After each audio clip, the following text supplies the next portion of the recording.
ខ្លាចជាអ្នកមានឯងបងប្អូនបាទធ្វើការមួយ Facebook ជិត3ឆ្នាំ4ឆ្នាំ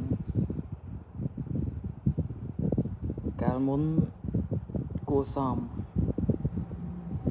កាលមុន100k អីមិនក៏បាន$1 $2 ដែរឥឡូវបាន 60k ប៉ុន្តែមកលុយ0.03 សេនចិត្តខ្លាចជាអ្នកមានកាលមុនមកអឹមផ្ទុះបានមិនក៏បាន100ជាង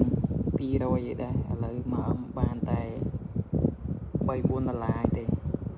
បាទអញ្ចឹងបងប្អូនដែលធ្វើ Facebook គិតគូរឡើងវិញបងប្អូនបាទឥឡូវនេះអត់មានកម្លាំង build page ទៀតទេស្ពៃអស់